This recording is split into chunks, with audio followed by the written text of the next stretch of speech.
Peace, family, and welcome to another episode of Underground Railroad Radio. This is your host, Brother Rich, and I'm on the lines today with Mama Pill. Welcome to the show, Mama Pill. Thank you, Brother Rich. I want to say good evening to you and your listening audience. Yes. Well, we just came into the year 2016, and one of the greats just passed away. You know, on a magnificent, amazing female feminine energy, Dr. Frances Cress Welsing. And, you know, I guess last time we talked, we was talking about black women in consciousness. I think that's what I titled our last discussion. And Frances Cress, she embodied, like, class, consciousness, a lot of things that you were talking about that you noticed existed when you were young. So just from your experience, do you have any personal accounts with Dr. Welsing, anything that you would want to share with the family? Well, I want to totally agree with what you just sort of reminisced from our last talk together. And I want to say that, yeah, she embodied that woman that I told you that I grew up around, that kind of character of woman. She definitely was that woman. And what I want to say is that I personally became aware of Dr. Frances Cress Welsing back in the 80s when Sadie and I used to go to Washington, D.C. on a monthly basis to see people. And at the time, he used to frequent black radio. That's really how, you know, he became known in the black community. And as a result of his continued appearances on black radio, I think the woman's name is Kathy Hughes. Frances Cress Welsing found out about Sadie and invited him to have dinner at her house. I didn't attend, but when he came back, he talked about her.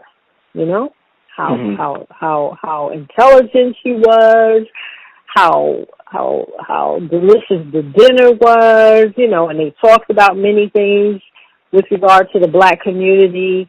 And he brought back her book.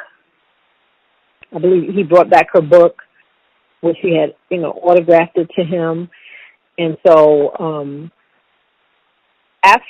after that, I saw her several times live in New York City. So I heard her, you know, like firsthand, like deliver her whole presentation on white supremacy. So you know, that was yeah. That was, I think I probably started the first time I probably saw her was in the 80s. Then I saw her another time in Harlem in the 90s. And last year, 2015, I was here in Atlanta in May when Professor Griff had her come to Atlanta to participate in the Divine Goddess Conference, where she was like the keynote speaker here in Atlanta. So that was the last time I saw her. I was talking to Blue Pill. It was either yesterday or the day before yesterday, and he was telling me a funny story. He was saying how you had went to one of her lectures, and she was talking about telling women that they got to hold back from having sex, I guess, in order to get the men to cooperate or to act right or something like that. This is what she was in Harlem, and she was doing a presentation at a school in the auditorium, and Minister Farrakhan's family was involved with the whole presenting of that lecture to the black community, and she was on the program along with a brother who was an herbalist who was from the West Coast that was gaining popularity throughout the United States, and his name was Dr. Donald Torrey.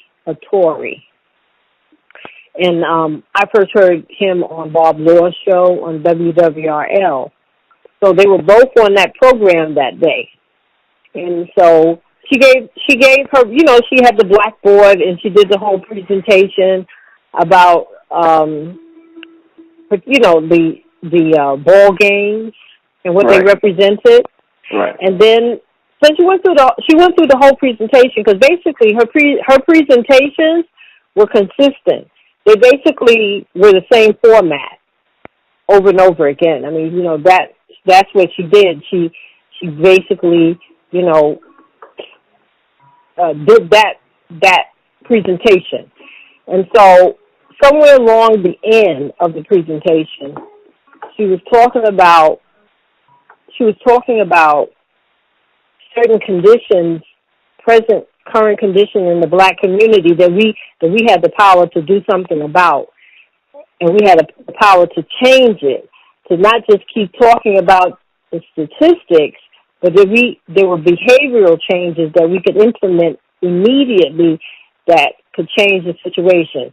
So she started talking about how many children were in households where the mother was head of household. There was no fathers present. So she was saying the way that we could stop this is that we could start with the new generation of young men, young males and females, by encouraging them to have children later in their adult life, like the late 20s, early 30s. And that we as the elders and the guardians in the community had the power that we could start implementing some of the behavioral infrastructure that was in place several generations ago, where women were responsible for the nurturing of the young girls and men were responsible for the nurturing of the young males. Meaning that men nurture males to become men, and women nurture young girls on how to come into their womanhood. And this is what had stopped happening on a whole.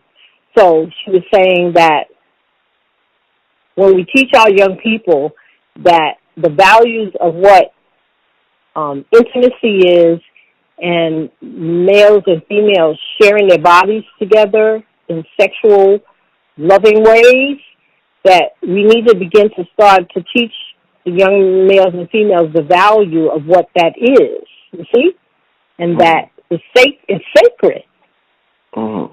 And that young teenagers, 13 and 14-year-olds, finding themselves in the position to have sexual intercourse with one another is not cool, you see, and that the adults had to answer for that, because it's something that we're not doing correctly when our young children are finding the opportunity to have sex at those ages, and then having a baby be the result of that sexual act, you see? Mm-hmm. So she said we should be teaching the young men and women to have sex later in their lives, so that when they're having it with the two people are having it based on some sacred foundational things like love and respect and family. Mm-hmm. Because that's how you have healthy community. That's how you grow a healthy nation. So she said all the women have to realize is that they have the power to do this, and that what we need to do is close our legs. Stop having this free sex, this loose sex, and that the women are the ones that could do it. And we don't realize the power that we have and how this could turn everything around in 10 years. Wow. So that's what she said. Mhm. You know, a lot of men complain, you know, just in terms of woman consciousness, relationships, and all of that good stuff. A lot of men complain that they aren't women aren't the same how they used to be. So what men are doing is they're treating today's woman differently. So they may talk to them differently. They may call them bitch. That's my bitch right there. They may, you know, they just may treat them totally different from how they would handle their mother or a woman in, you know, previous generations. And some people feel as though you should treat every woman like a queen. But then there are those that feel as though, you know, a woman has to earn that type of treatment. So do you think that men treating women differently today? Do you think that is warranted because of the way women are acting, or do you think men should, no matter what, treat a woman a certain way?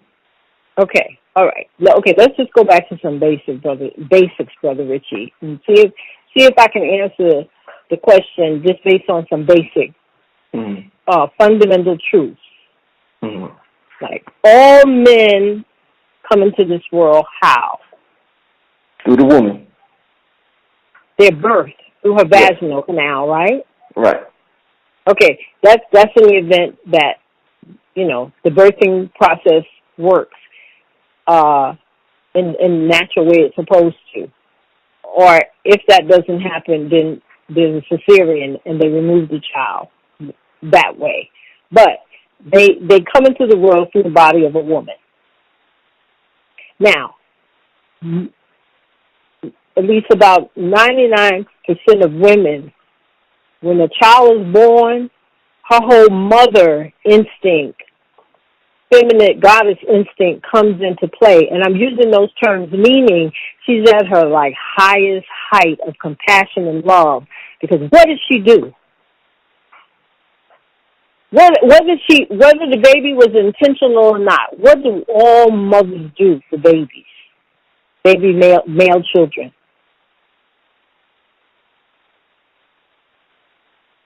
Oh, that's a question directed toward me? Yeah. Doesn't she feed them? Doesn't she feed them? Yeah. Doesn't she bathe them? Uh-huh. When he defecates and urinates, doesn't she clean them? Yeah. Doesn't she change his clothes, keep them clean, protect them, keep them warm, make sure he gets sleep, water?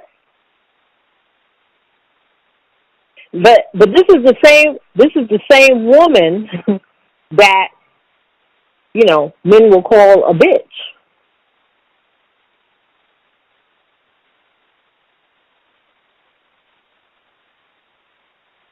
Mm-hmm. So, I guess. Now, I'm saying that every male had a mother or a woman that did that for him.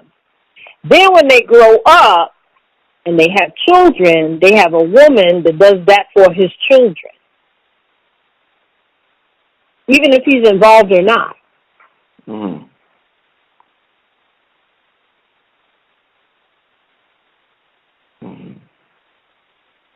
But yet, you know, black women are angry, they're no good, they're bitches. Now, I'm saying all that to say, I'm not saying that there hasn't been something that has happened to the character and the energy of black women. That there's something that has happened to her, for sure. You see what I'm saying? Because she is stressed. She is suffering from malnutrition. She's suffering from nerve damage, you know, where her body is not working at its optimum level of health and vitality because of so much of what she is doing. Well, you know, in this country. What I don't mean to cut you off, but I don't want to forget this question. It just came to my mind. What kind of effect do you think, because you deal with health, what kind of effect do you think a woman having a 9 to 5. Say a woman has a 9 to 5. She works in Manhattan, so every day she has to get on a crowded train, go to work, come home, cook, clean, do all that. What kind of effect do you think that has on her body? That dynamics that you just mentioned there have changed the whole dynamics of the black family. Right. Yeah, because a woman who has a man, who has children, and then she is giving energy to the role of her mate, being the mate to her man. Then she's using energy in the role of mother. Then she's getting up and getting dressed to go into a corporate job that is been structured by generally a Caucasian male or a Caucasian female to enrich or make successful that business prototype of that white male or that Caucasian male or female.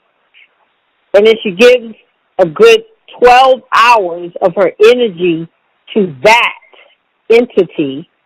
Then she leaves that entity and goes back home, where she has to now continue to give energy to the children and to give energy to the male that's in her life. And she's malnourished because she's not eating real food. Mm-hmm. And half of them are not drinking water. They're drinking some kind of drink and beverage that's been created by some male Caucasian or some female Caucasian, or the both of them in cahoots, that is sugar-based and synthetically chemical-based to give her energy that her body is not creating by eating the proper foods. Mm-hmm. Yeah, so that's what's happening. Mm. You can't do all of that. You can't do all of that and be healthy. Right. You can't do all of that and really function proficiently as a wife or a woman to a man or a mother to your children or even to yourself. Because there's no energy. There's not enough energy that the woman is creating. Her body's not creating enough energy because she's not putting real food in. And then generally, women in America for the last several hundred years, they're not even putting the right food type that is consistent with who they are genetically. Mm-hmm. You see what I'm saying? So they're starving to death. They've been starving to death. They've been mineral deficient for many years now, several generations. That's why you see more and more of the children being born with all of these ailments. Mm-hmm. Mm-hmm. Mm. Because genetically they're becoming, genetically they're becoming weaker, or the genetic makeup is being altered and interfered with. Mm-hmm. Now the chemical poisons. Right. Now, in terms of spirituality in the black community, and particularly women, I want to get I've asked brothers this before, but I want to get a female perspective on in terms of spirituality in the black church, which has been one of the most dominant forces in this country in the black community. Why do you think black women, make up the majority of the black church? It's like that's what keeps the black church going, that black woman. Why do you think black women go to the black church in such high numbers, much more than the black man?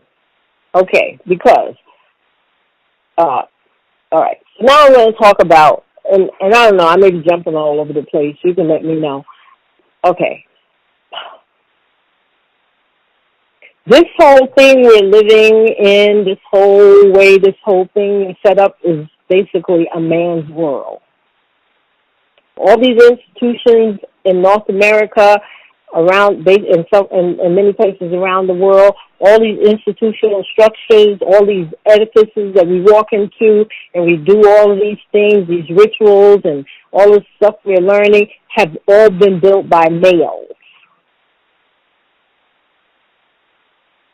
And the edifice building that they call a church, that's something that a male constructed. Mm-hmm. So, most things that males come to manifest out of the ideas in their own thinking, when they manifest these buildings to put whatever it is they want to put in these buildings for people to come and be a part of, the one person in the community that is going to help the man make that thing a reality and manifest is women. Mm-hmm. And Elder told me that. Mm-hmm. So anytime a man wants to build the world, he gets women to help him to do it. Yeah. You right about that? Yeah, so that's all church is. It's a business. Mm-hmm. Created by man. Mm-hmm. Because really, man and woman was communicating with what we call God way before there ever was a building built. They didn't need a building in order to have a relationship with that force that created them and everything around them. That came later. And they didn't need a minister or a preacher or a deacon or a pastor, because you deal directly with that force that created you. You don't need no intermediary person to do that for you. All of this is created by some man. This is all coming out of some man's head. So that's what you see now. You see all these buildings that have been erected by man that they call churches, where people have been programmed to go in order to have a relationship with their creator, which is called God. And some people now are calling some person named Jesus God. Mm-hmm.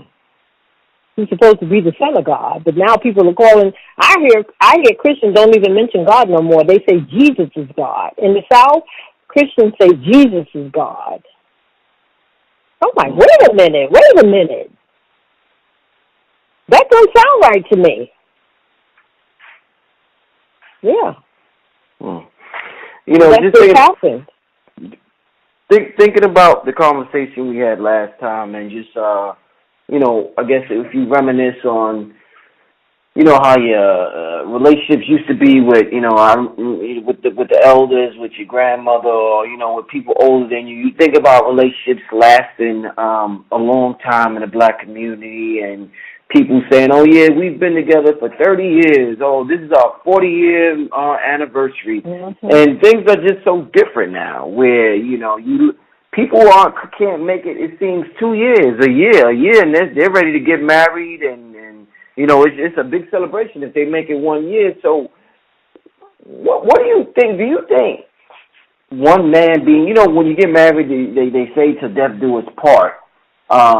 Do you think it's meant to be that way? One man, one woman, one black man, one black woman, from, let's say, we get together at 20 years old, from 20 to, let's say, 80, a 60-year period. Do you think that's like... All right. Give it All right, Brother Rich. Yeah. All right, Brother Rich. I know you're one of those brilliant young brothers out there in the community, because there's many of you guys now where y'all are absolutely brilliant. You guys are genius, because you guys you do the research, you know how to do the research, you know history, and so I think first of all we got to talk about what is marriage in this country that we're living in, and what is the origin of how it was created and who created it. Mm-hmm. So marriage in the way that people are married in this country, who created that system of marriage? Did our ancestors create it, or was it some Caucasian male?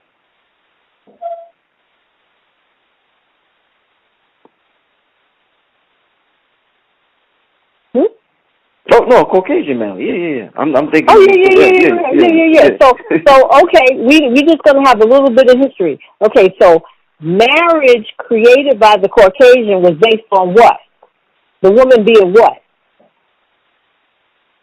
I guess what, like a help to the man? Property. Right. Okay. Property.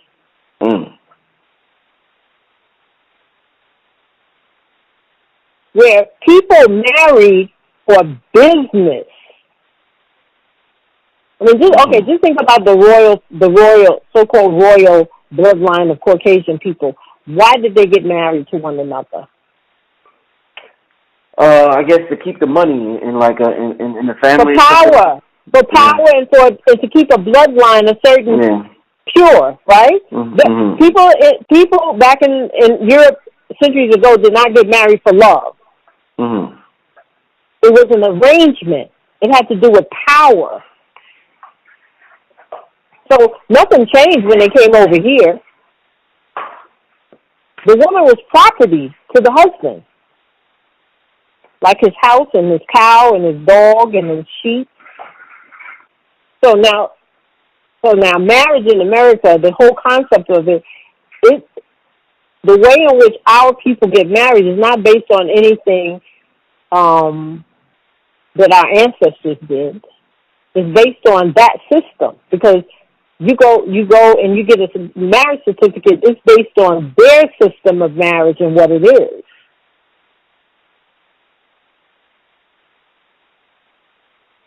So it's like that's not working. That's not even working for them anymore. Mm-hmm. Because women don't want to be considered as nobody's property.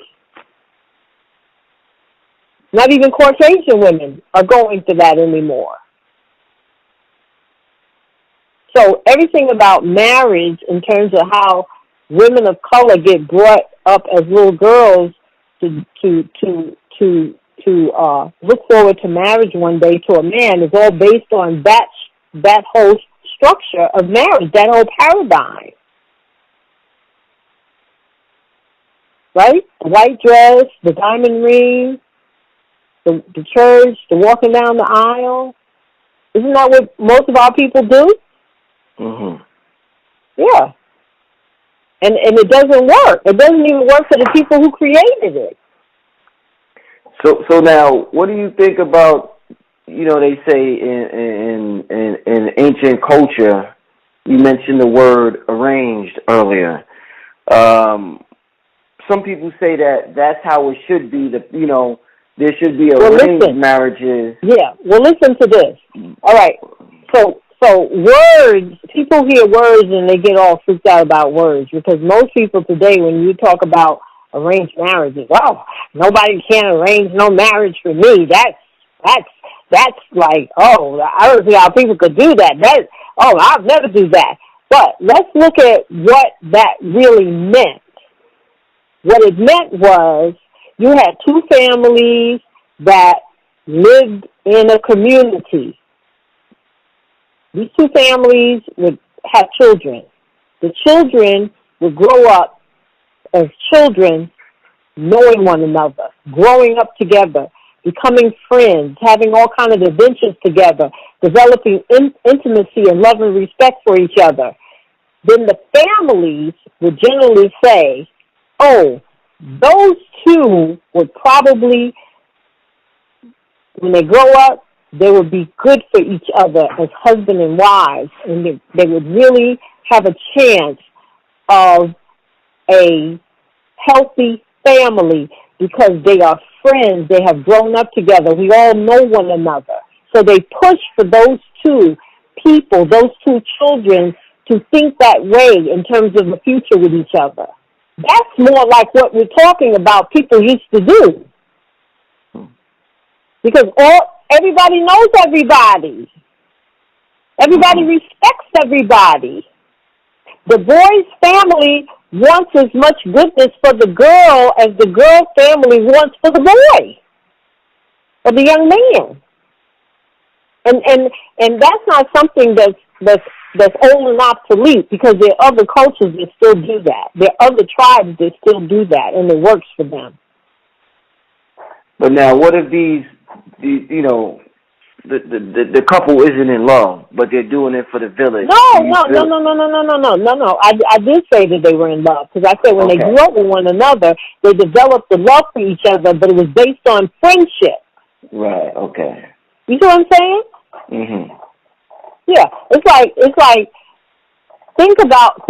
I don't know if you can go back far enough to some little girl you grew up with in the community, and you guys really hit it off nice. Y'all had a really great time. The families knew one another. Well, did you have any experience like that? Nah, not in my no.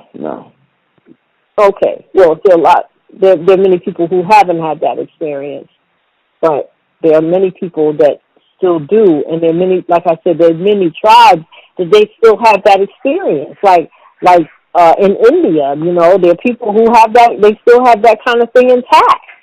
Mhm. Yeah. Okay. So now you're going to be down in Miami, right? You're doing a lecture down there this weekend. What's going on down there? Because I know you got an interview with a client coming up. Yeah. Well, ever since we started doing the lectures last year, and I did the interview with you, and then I did the interview with Sonata TV. It's reached a lot of people. So we've had people in Florida that watch you and watch Sonata TV, and have seen some of the free Light of Love lectures on YouTube, and have asked us to come down there and share with the community of Miami, Florida this weekend. I think it's the 9th of January. Mm-hmm. Yeah. And what you're going to be dealing with? Pardon me? What are you going to be dealing with? What are you talking about? So the people can know. Usually, whenever I do speak, it's got to do, it's always addressing health. Like I was telling somebody the other day, I said, some people think that I'm just starting to do this. I'm just starting to talk publicly to people. But I said, I've been doing this since like 1980, 83, 84. I started, talking with Sabi, appearing on black radio stations in New York City, presenting a whole series of lectures in Brooklyn, New York, when I opened up Herbal Research Institute in Brooklyn, where what's that stadium called downtown Brooklyn? Barclays. Yeah, Barclays. Where Jay-Z's store is where my business was with Sabi in 1985.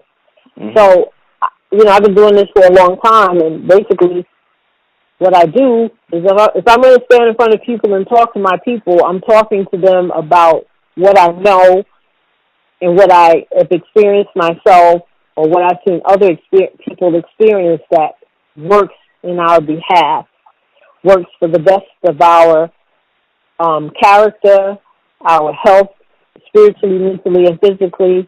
And, I'm just about telling people, the truth that I know is going to help people on their search, in their journey, for spiritual enlightenment, to regain their strength and their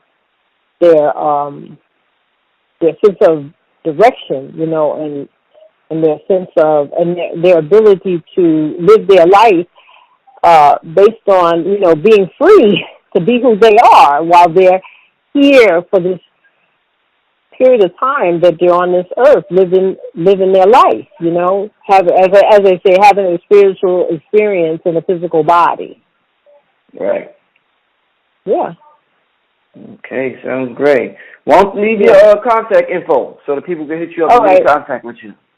Yeah, so my contact number is 424-200-5469, and my herbal company name is Green Leaf Herbal Solutions, and the website is actually greenleaf-herbal.com.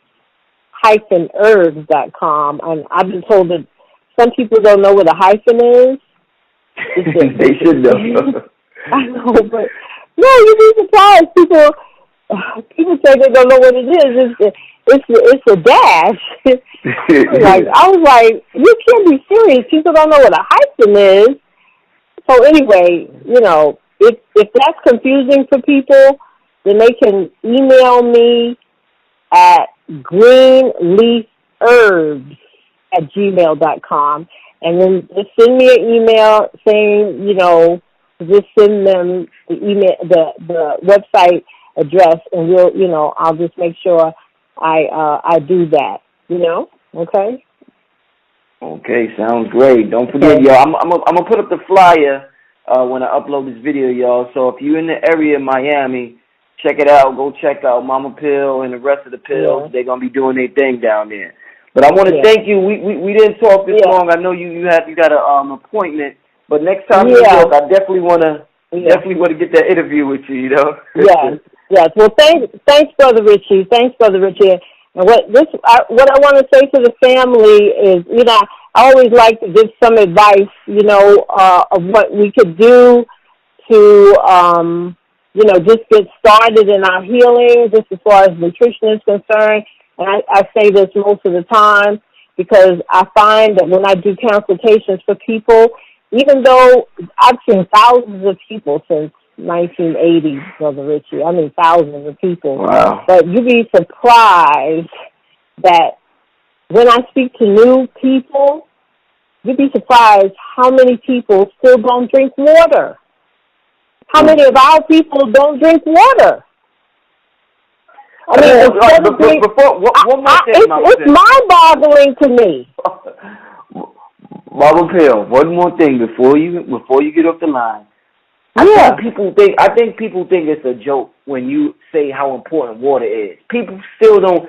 Tell us, why is water so all right. I'm gonna take because they don't get it. Listen, I'm gonna take about 10 more minutes so I could I think. I try to, like when I'm doing a consultation over the phone or in person, and somebody tells me, "Oh, I never drank water." I said, "What do you mean you never drank?" I just spoke to somebody today. I had a consultation. She told me, somebody right in Brooklyn. She said, "I never drank water growing up." I said, "So what did you drink?" She mentioned a cola company. I'm not going to say the brand.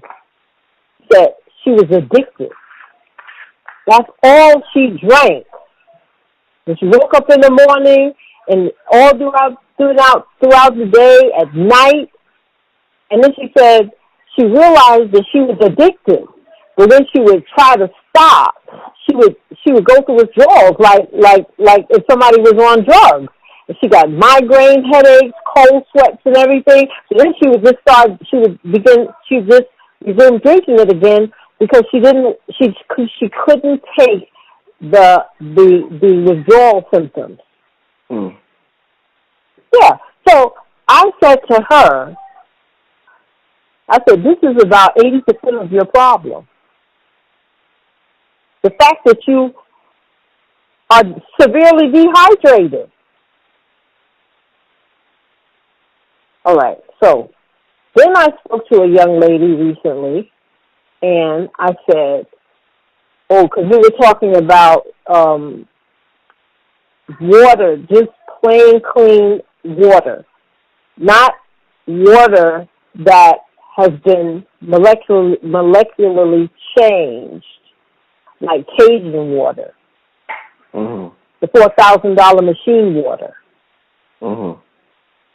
That's not healthy water. Mm. Because it's been altered. H2O is water. Then when you start adding something to it, it's no longer H2O. It's H2O plus whatever molecule you just added to it. So it structurally changes the water. So then the next thing somebody said was, it says, "Oh, I drink water, but I put, I don't drink plain water. I drink. She said she drink, but it made it was sugary, right? Mm-hmm. So I said, well, that's not clean water. That's not plain water. And the idea of water is that you have to replenish the water that makes up about 60 to 70% of your body's composition is water. So you have to replenish that water so that the body has a clean source of water, because the body does many internal processes with water. In your body, you have to help your body cleanse this internal self. The internal environment of the body has to be washed and cleansed and shampooed, like your external skin. I said, okay.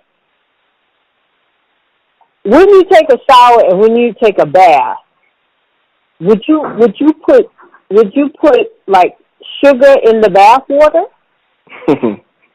and then submerge yourself in the water and then wash yourself and think that you're gonna be clean? So I said, well, that's the same thing you're doing by adding all this stuff to your water. You just have to drink plain water, because you would not take a bath. I said, nobody has a problem with taking a bath and just plain water. I mean, right. The most you do is you add soap to the water to help lift the dirt out of the pores of your skin and off the surface of your skin. You have to do the same thing on the inside, except, of course, you're not going to swallow soap, but you're going to use herbs and plants that have a detergent effect, a degreasing effect. You see? Because there are plants that have chemicals that are detergents. Mm-hmm. You see? So when I said it like that, they started laughing. You know what I'm saying? Because I even said, look, even your toilet requires gallons of water to flush the feces down the damn bowl. What? Right. When you go to the bathroom, you just pour a cup of water in the daggone toilet and then try to flush it? I mean, just trying to show people how much water is required for hygiene and sanitation. It's like people use gallons and gallons of water to wash their clothes in a wash machine. They use gallons and gallons of water to put in the kitchen sink to wash all of the food residue off their plates and their forks and their cups. But they won't do the same thing for their body, for their stomach. The same residue that stays stuck on your plate and your fork and your beverage glass is stuck on the inside of your body too. That's an excellent analogy. Damn.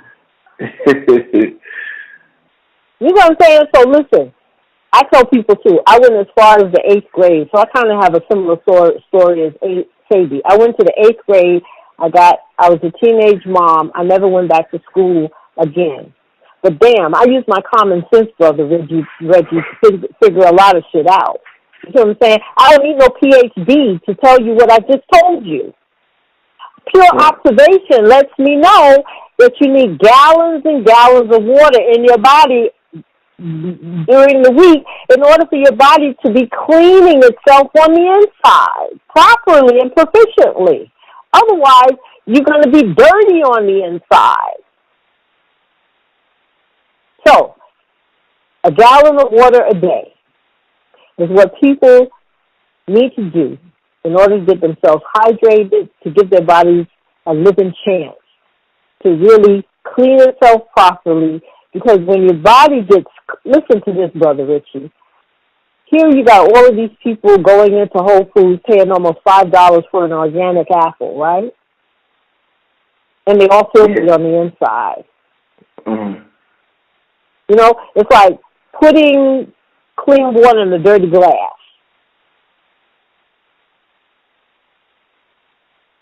And they're wondering why they're not getting results.